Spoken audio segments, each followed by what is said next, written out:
দেখো একটা profit and লসের ম্যাথস আছে, বলছে a man marked every item 30% higher than the CP.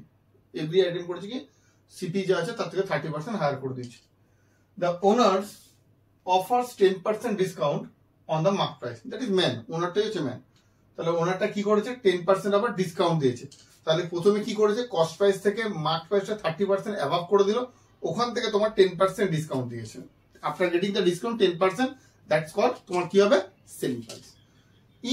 If a sofa set is sold is 23,400, এটা কিন্তু কি বলেছে সোল্ড করেছে মানে বিক্রি করেছে 23,400, then how much profit did you earn. তাহলে প্রফিটটা তোমাকে জিজ্ঞাসা করছে কত টাকা ইন রুপিস। এটা দেখো আরআরবি এনটিপিসি কোশ্চেন। তো আমি ধরে নিচ্ছি কি সিপিটা এক্স। আর সিপিটা কেন ধরে নিলাম, কারণ দেখো এই যে 30% হায়ার করেছে এটা সিপি রেসপেক্টে, তাহলে তুমি সিপিটাকে যদি ধরে নাও তাহলে আরামসে হায়ার করতে পারবে। তাহলে সিপি হচ্ছে এক্স, এমপি কত হচ্ছে স্যার 30% হায়ার দেন দা এক্স ইন্টু 130/100। কাটাকুটি করার দরকার নেই, রেখে দাও, এরকম ক্রস করতে হবে, ছেড়ে দাও। এবার ডিসকাউন্ট কি আছে, ডিসকাউন্ট তোমাকে বলে দিয়েছে 10%। ডিসকাউন্ট স্যার কার উপর হয়, ডিসকাউন্ট সব সময় স্যার এমপির উপরে হয়। তাহলে আমরা অ্যাকর্ডিং টু কোশ্চেন একটা লাইনে কোশ্চেন, এগুলো তো বোঝানোর জন্য এক লাইনে কোশ্চেনটা কিভাবে লিখবো স্যার সিপি এক্স, এখান থেকে স্যার আপনি 130/100 করলেন, এইটা পুরো কি তৈরি করছেন, এই পুরোটা হচ্ছে মার্ক প্রাইস। এবার ডিসকাউন্ট দিচ্ছেন 10%, ডিসকাউন্ট 10% কার উপর হয়, ডিসকাউন্ট স্যার 10% মার্ক প্রাইস আর হবে।